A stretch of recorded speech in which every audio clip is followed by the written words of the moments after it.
I'm going to present briefly about the case of the garment industry in the UK,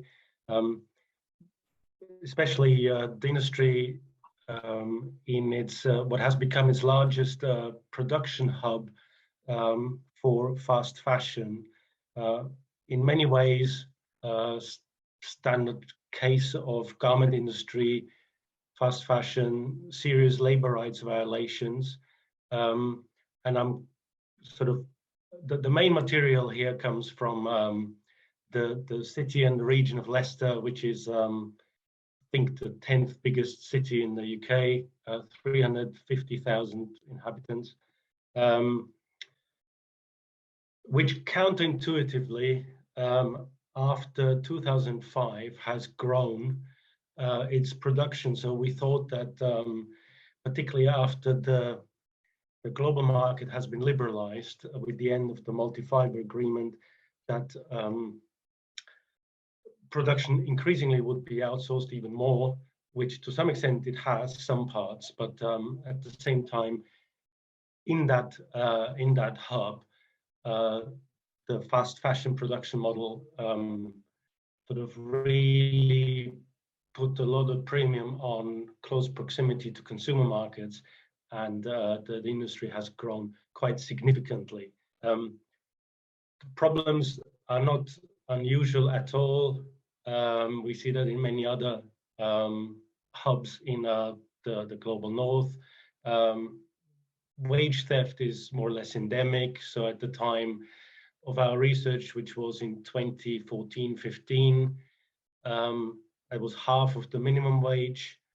Informal employment, depriving workers of a range of other protection, exploitation of already quite diverse immigrant, largely female, and often underdocumented workforce.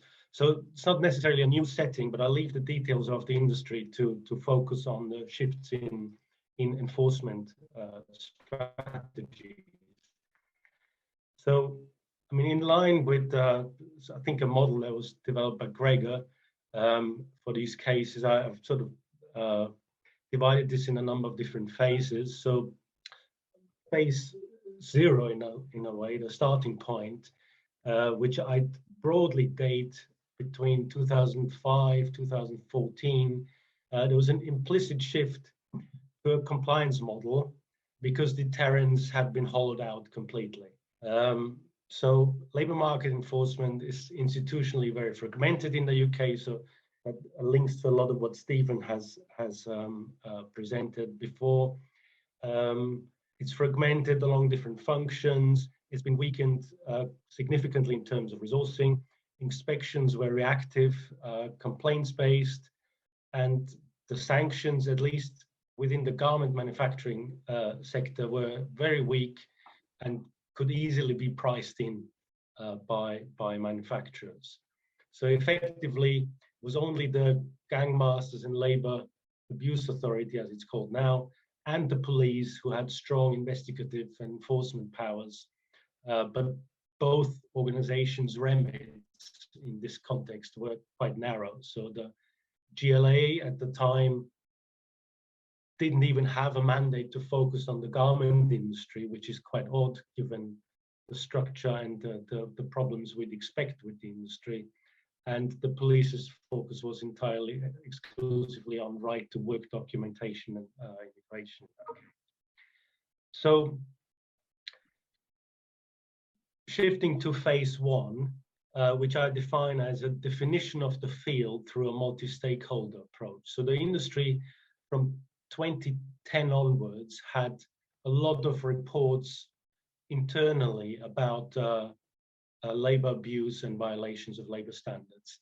And that was confirmed through a study that we led at the University of Leicester, which essentially documented the depth and the breadth of the labor rights violations.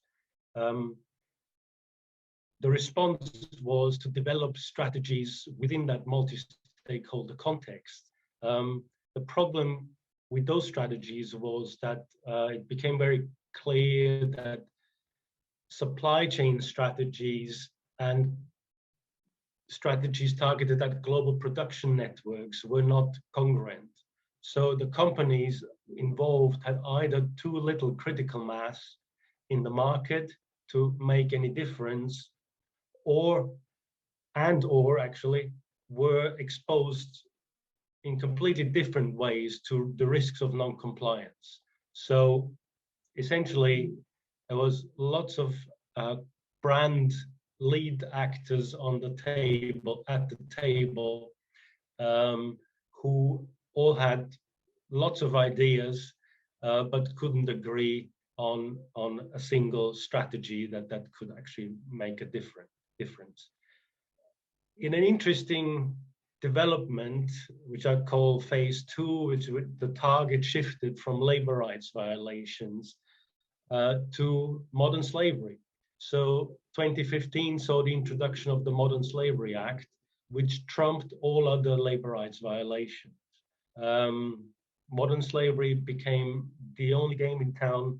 The supply chain due diligence and accountability provisions that came with that reframed and crowded out a lot of other initiatives that were discussed and pursued at the time. So that was kind of a setback. In the background, it was interesting that the issue moved from a local concern to a national concern, because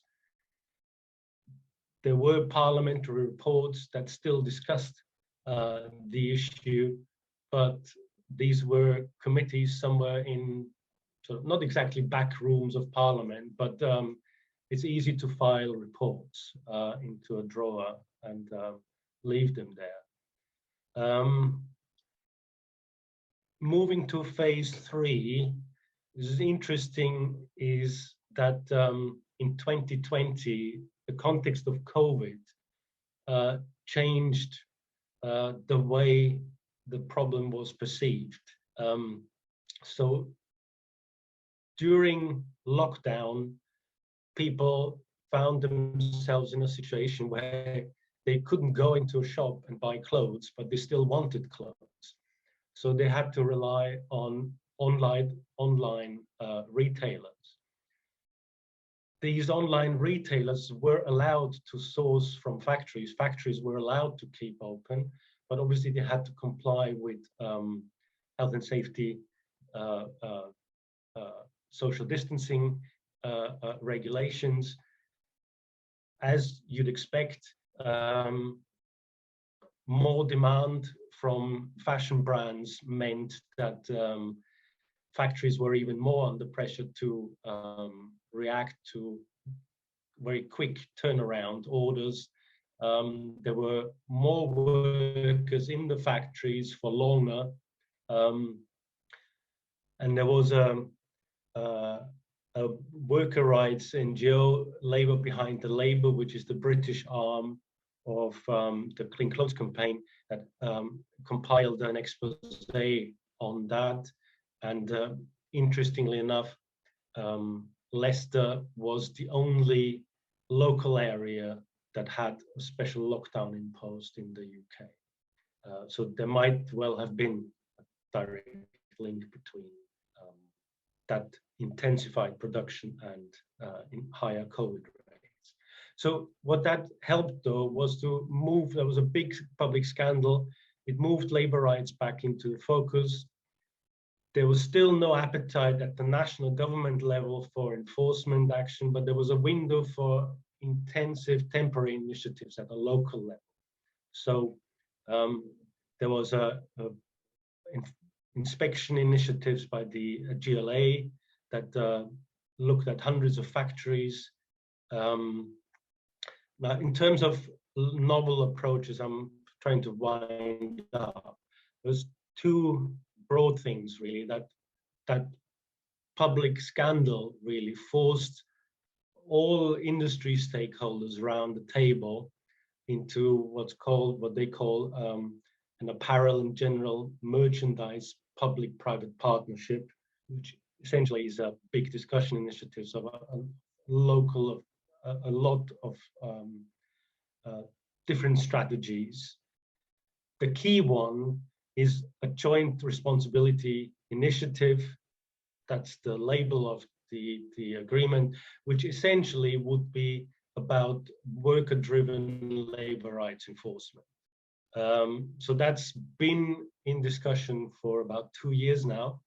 The second big change really is that the local landscape changed. So there's a local garment worker community project, an advice bureau that has a very broad approach, not just about wages and working conditions, but also, and often in the first instance, about housing, rents, language, computer skills, etc. of workers. There is a workplace access agreement between trade unions and five to six of the more progressive fashion brands. And there's a very broad city council partnership with a range of industry stakeholders. It's not necessarily so much about enforcement, but about the institutional infrastructure, about collaboration between different agencies. So, Nick, I don't mean to sorry, but just if you could just wrap it up in just a minute, since we're getting close to the end of the session. Sure, sorry. sure. Thank you. So that collaboration sounds good on paper, but at the moment it's quite precarious. It's fragmented and time limited. Of course, there's a flourishing in the institutional landscape.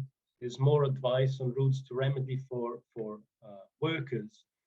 We also see, and that's the core thing, really, that's a refinement and professionalization of supply chain auditing, except that at this time, trade unions and labor rights organizations are sitting at the table. So it's like a toe in the door, really.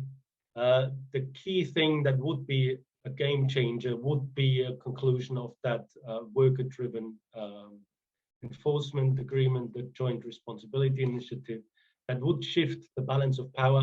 Question is, what are the costs of not concluding that agreement for brands or not joining it?